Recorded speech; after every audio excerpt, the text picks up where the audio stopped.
Está por comenzar Aprendizajes Colectivos. Formación docente.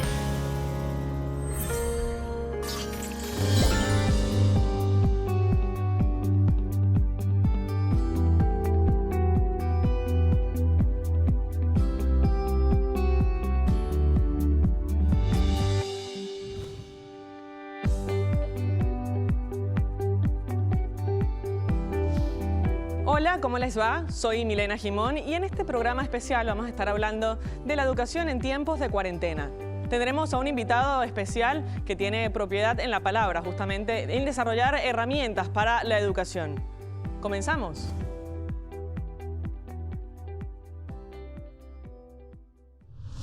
Bueno, pero no todo es negativo en esta pandemia, ¿no? Porque yo siento que hemos evolucionado a nivel familiar, institucional, pero no sé cómo va a ser ese acople cuando salgas al mundo real.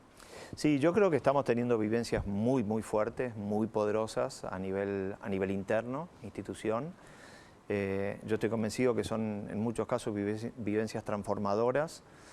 Por supuesto que hay entornos y contextos de infraestructura que te favorecen mejores y peores vivencias, pero en donde se haya tenido la posibilidad de establecer esta organización, este apego a una nueva rutina, esta intención de hacer de la conversación un lugar de encuentro que eventualmente te enfríe y te desactive conflictividad y hayamos podido finalmente entender que en el proceso de aprendizaje el que manda es el aprendiz, con sus propias características. Yo creo que ahí vamos a terminar encontrando a un aprendiz revalorizado como un actor protagónico de su proceso de formación y de educación, uno, y dos, nosotros como adultos vamos a haber vuelto a entender que nosotros también tenemos capacidad de ser aprendices. Y me parece que eso también nos lanza con otro ímpetu, si bien a un mundo desacoplado de instituciones, es cierto, nos manda con otro ímpetu para poder tomar recursos de este nuevo mundo hiperconectado y de cultura digital y de múltiples plataformas y recursos de libre acceso, nos lanza a poder beneficiarnos de todos esos recursos que tiene el mundo con mucho más intención y con mucho más interés.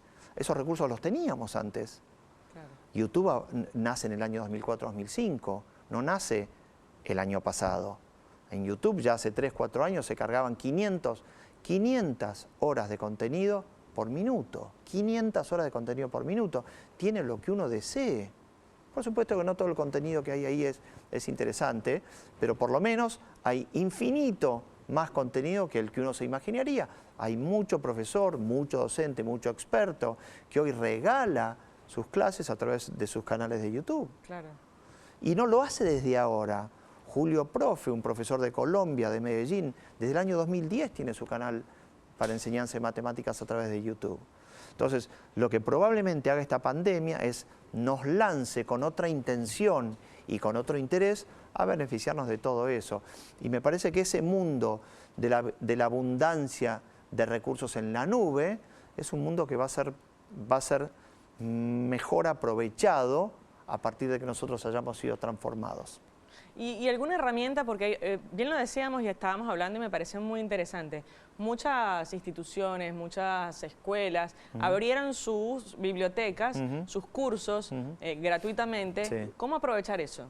Porque hay mucha oferta, pero poco tiempo sí. Y quizás pocas plataformas, porque en la casa por ahí no hay 5 computadoras, sino 1 o 2. ¿Cómo aprovechar eso? Sí, realmente? Mira, vuelvo a propósito, vuelvo al momento en el que nace Internet, año 93. En el momento que nace Internet, no solo es la aparición de una tecnología que te permitía poner juntos redes cerradas de intercambio de información, sino que era una tecnología que de alguna manera anticipaba el pasaje del mundo de la escasez de la información, en donde administrar información escasa era lo que debían hacer las instituciones.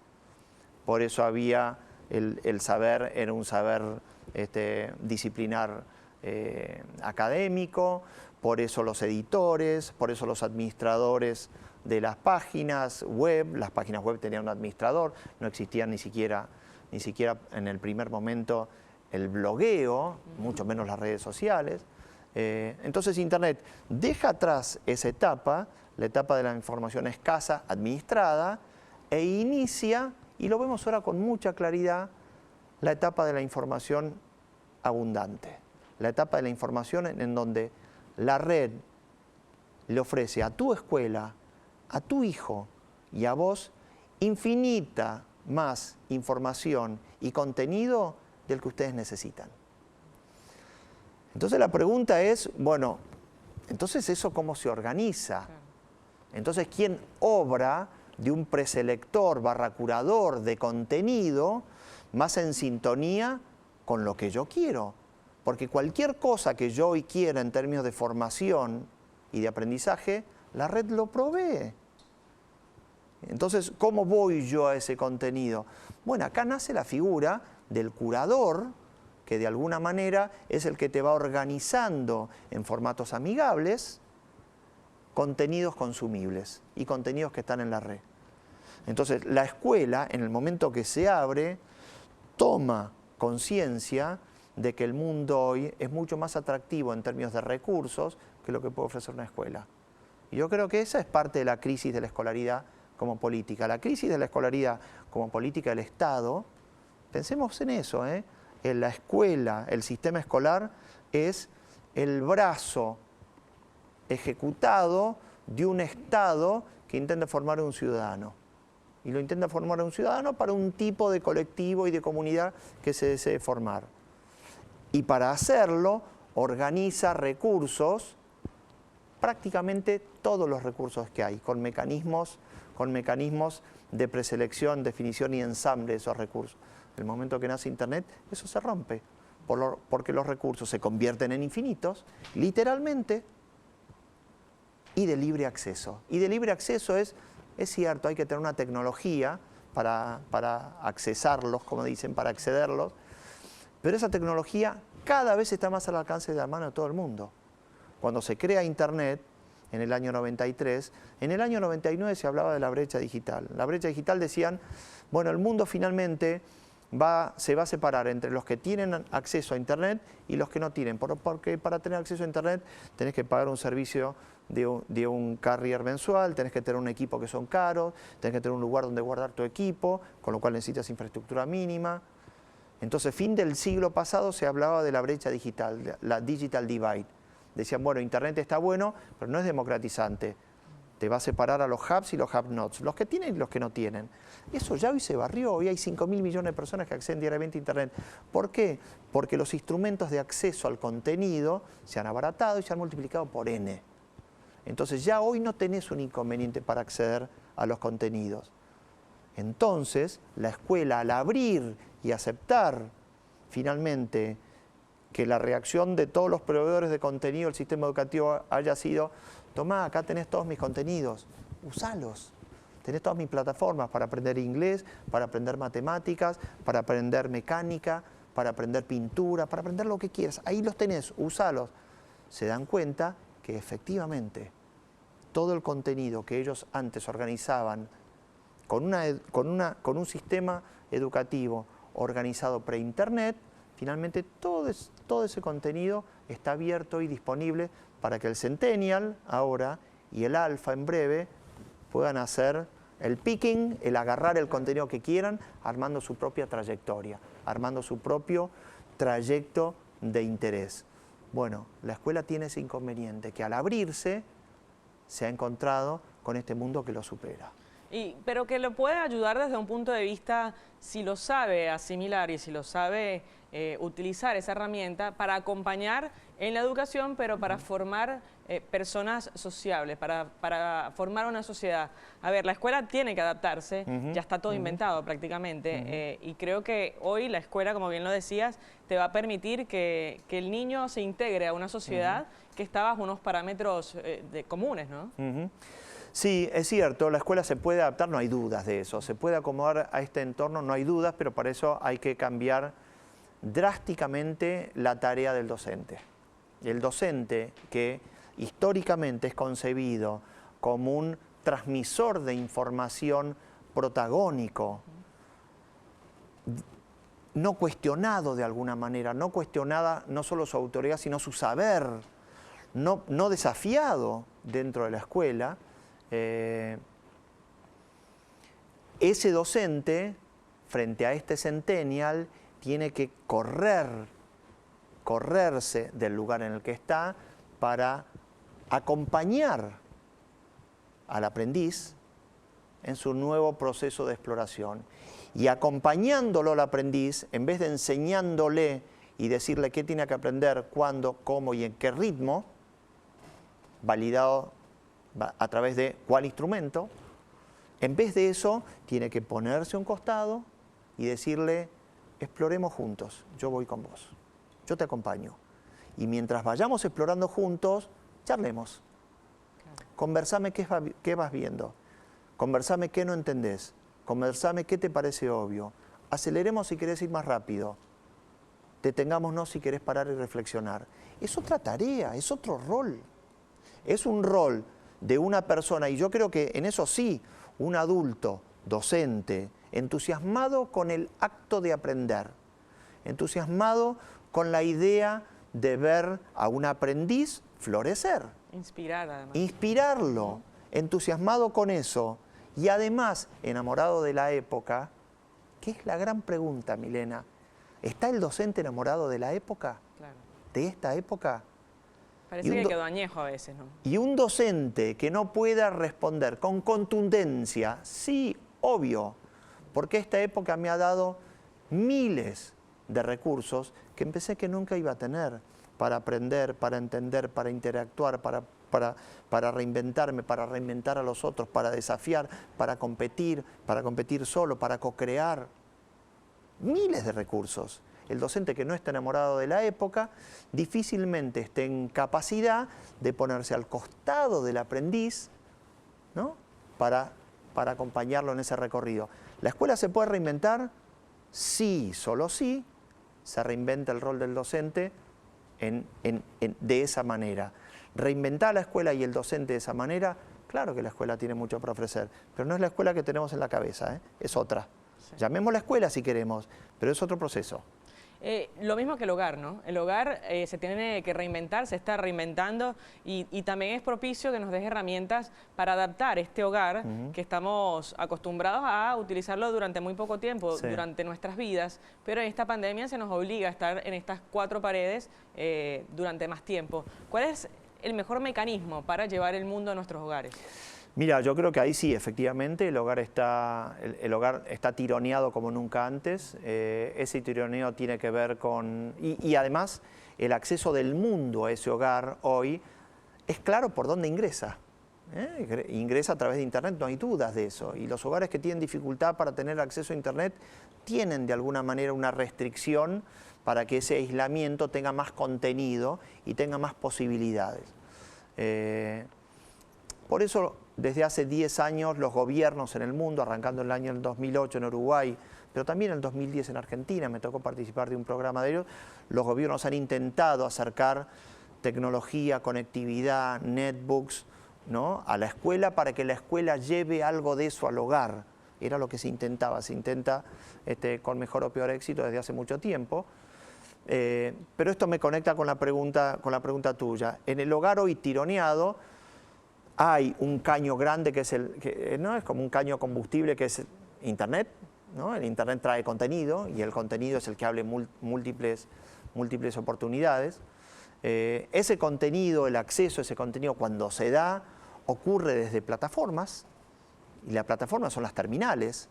La terminal puede ser la máquina que haya en la casa o puede estar distribuido. Podemos tener una Smart TV en una punta, puede haber una tablet en otra, están distribuidos los lugares desde donde ingresa. Esto da más versatilidad, naturalmente, asumiendo que cuando todos esos terminales consumen el contenido no satura, ¿no? Que es la red, que es lo que generalmente vemos, 3 de la tarde, pico de horario, sí, de todos, de tarea de todos, de consumo, la red hace y da vueltas y no levanta. Bueno, sabemos que eso es así. Nos encontramos con restricciones que tienen que ver con cómo entra los datos al hogar y cuáles son las distintas plataformas desde las cuales ese diálogo se produce. Bueno, ahí tenemos que hacer una administración inteligente de eso. Tratar de administrar, si uno en un momento tiene seguro que atender un Meet porque tiene que dar la lección un hijo de no sé quién, bueno, lo más recomendable, sabiendo que la red se satura en ese momento, es desconectar en el resto. Si uno tiene una reunión importante porque tenés que grabar un programa a distancia, bueno, que se baje el colegio en ese momento y que se retome en otro momento cuando lo tuyo haya terminado. O sea, no queda más remedio ahí que aceptar que aún eso hay que administrarlo, porque si no, colapsa, obvio. Es como que todos vayamos a la heladera a tomar la misma botella de gaseosa simultáneamente porque todos nos morimos de sed. ¿Qué es lo que va a pasar? ¿Qué es lo que va a pasar? Primero vamos a colapsar el ingreso a la heladera porque va a haber 4 o 6 personas tratando de meter manos. Que es el lugar común hoy, ¿no? Que es el lugar común y la heladera no está diseñada para que haya 6 personas operándola en simultáneo. Segundo, primero y lo segundo que va a ocurrir, probablemente perdamos parte de ese contenido en el afán por tironeárnoslo. Si lo hiciésemos de una manera inteligente y racional, podríamos administrar esa gaseosa de la misma manera que estamos en capacidad de administrar el acceso del caño de los datos al hogar. Es administrable y deberíamos tener alguna estrategia para administrarlos, porque si no, en el momento que lo necesitemos, no lo vamos a tener y cuando no lo necesitemos va a abundar. Y ya para ir dándole forma a esta conversación, a mí me entra la curiosidad del aislamiento, ¿no? Muchos genios, muchos inventores en aislamiento hicieron grandes de sus teorías. ¿Crees que este es un momento para producción de talento? ¿Crees que se puede sacar provecho de este aislamiento?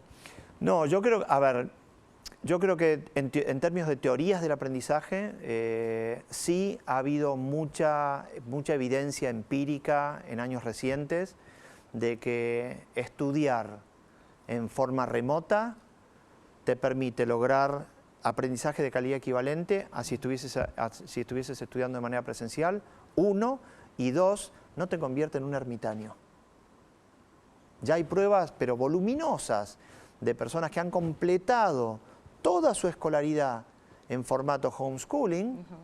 En Estados Unidos hay más de 4 millones de alumnos que estudian en ese formato.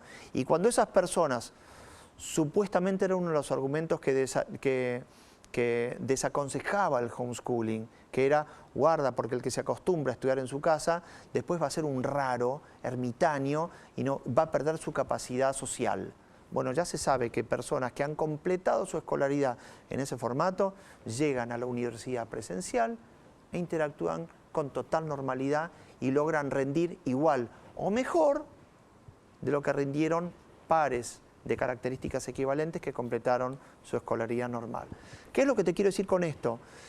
Que claramente está abierta la posibilidad de que existan teorías que te digan, ojo, que por variar el sistema de aprendizaje del niño o adolescente a formatos donde haya menos interacción social durante un periodo largo de tiempo, esas teorías pueden tener total valía y utilidad sin que ese trayecto deforme las condiciones centrales del chico como un ser sociable y que después vaya a estar en capacidad de conformar un proyecto familiar que incluye una familia y formar parte de un barrio.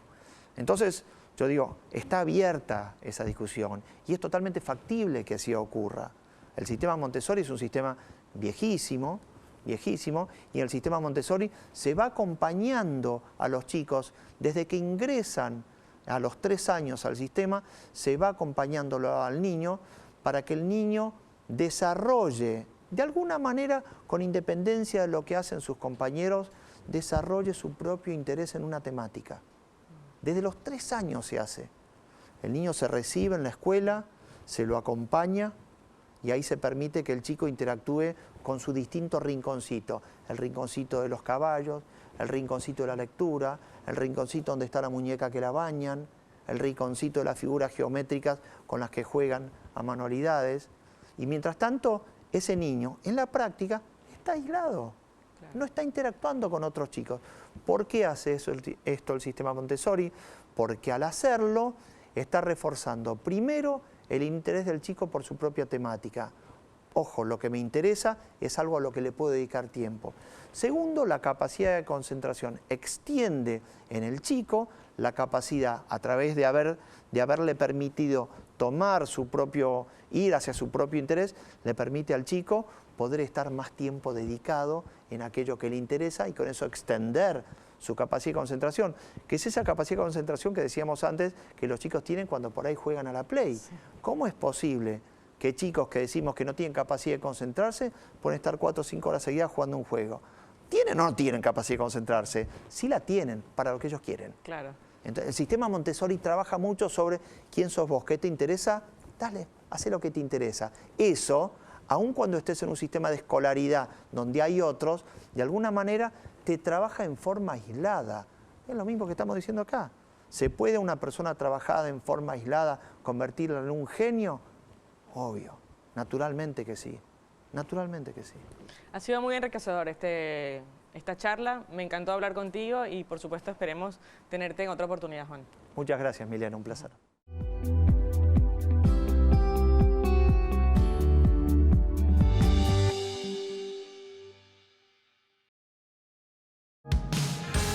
Siempre puedes aprender más con Escuela Plus.